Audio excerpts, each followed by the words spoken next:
Welcome to the show. I am your host, Jay Gonzalez. Today's episode, we're going to be discussing when you're feeling suffocated in a relationship. You know what time it is, folks? Let's get controversial.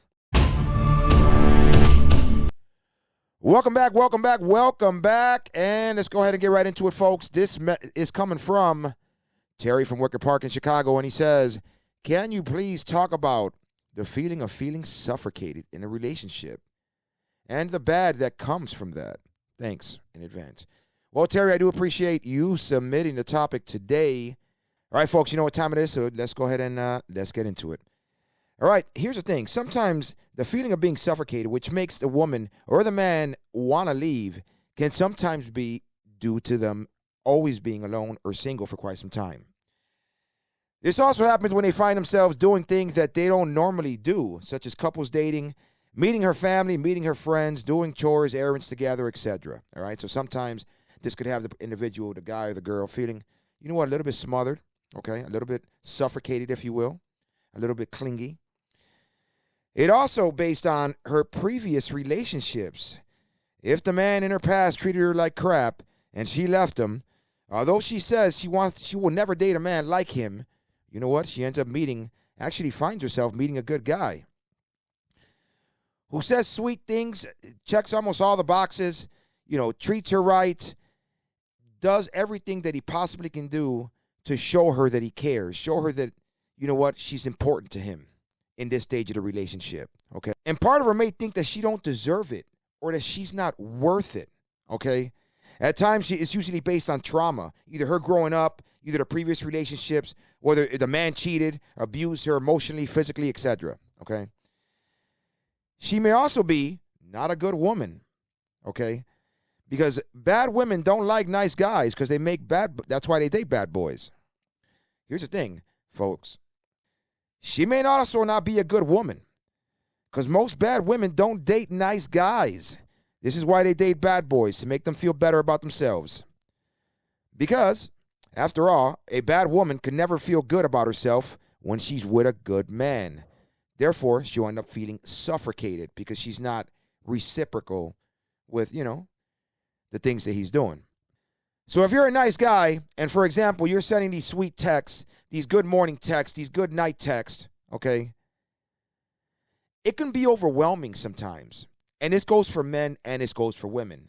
The hey, what's up? The hey, how you doing text. It can be overwhelming, all right? So slow down on that. If you're doing that a lot, definitely pump the brakes a little bit on that. It could also be that he or she is not a people pleaser. So when this person sees you sending them these good morning texts, when this person sees you sending these good night texts, when this person sees you, asking them, did you eat? Are you okay? Everything good today? How's your day going? All right? They don't know how to give that back. They don't know how to be reciprocal with it. So it makes them feel uncomfortable, therefore feeling like you're a little too clingy. Okay, now here's another thing. Some people just love their self-time, their time alone.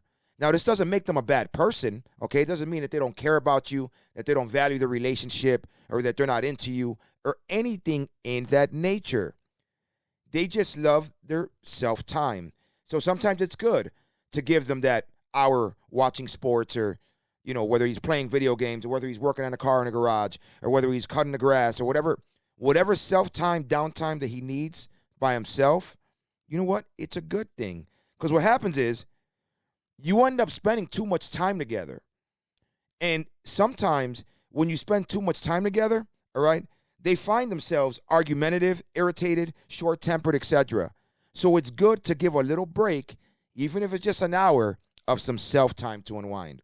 This is why it's so important, folks, for men and for women to discuss things such as, am I being too clingy? Are you feeling suffocated? Okay? Am I making you feel uncomfortable? It's okay to talk about it. When we talk about it, we can fix it. We know how to tune it up, if you will. Okay? So talk about it, folks, with her. She understands. If she doesn't understand, then you know what? It's up to you on what you want to do at that point. And that goes for men and women. Ask them, for example, would you like to go with me to my mom's house or to my girl's house or on a double date with my girl and her husband? Instead of saying, hey, get an outfit because My girl invited me. We're going out to eat. So there's a couple of my friends are going to be there, so I need you to be there. You see the way in asking that? One is asking, one is demanding. When you demand a lot more time like that together, sometimes it can feel like it's a little clingy. Sometimes people in a relationship ain't ready to meet your friends. And sometimes, I know you might be thinking, it's been a year, why can't he meet my friends? He can still not be ready. And that goes for women as well. They're not always willing to meet your parents. They don't always want to. The man's not always willing to meet your kids. He doesn't always want to. So it's important that you don't smother them with your inner circle so quickly. Baby steps. He may not like people in your circle. He may not be, share the same beliefs or share the same things in common as some of your friends and some of your friends' boyfriends. So he finds himself faking it to make it, if you will. Acting nice, trying to be social, and just trying to get along. But at the end of the day, there's some characteristics that he doesn't like that they do. So he hates being there. So, therefore, he feels a little suffocated when he has to go. Now, remember, folks, do not overwhelm them with text messages. Do not overwhelm them with phone calls. Do not overwhelm them with chores or wanting to do errands together, okay? Do not overwhelm them with constantly having to be part of your inner circle. This is about you two, not the people outside of you two. Okay, so that's very important. And this happens a lot, with women. Make sure that there is much needed alone time, quiet time. Even if it's in the same house. Give each other space. Give each other time to miss each other, and you'll see the relationship get stronger. Make sure you don't implant yourself into the routine. Respect their daily routine. Make sure that they keep that routine. Whether his routine was to wake up, grab the paper out the mailbox, sit on a couch, watch the news before he goes to work, or whatever the case may be, let him stick with that. Fellas, if she has a routine of doing her makeup or her nails alone in a room or whatever, things of that nature, let her do those things alone.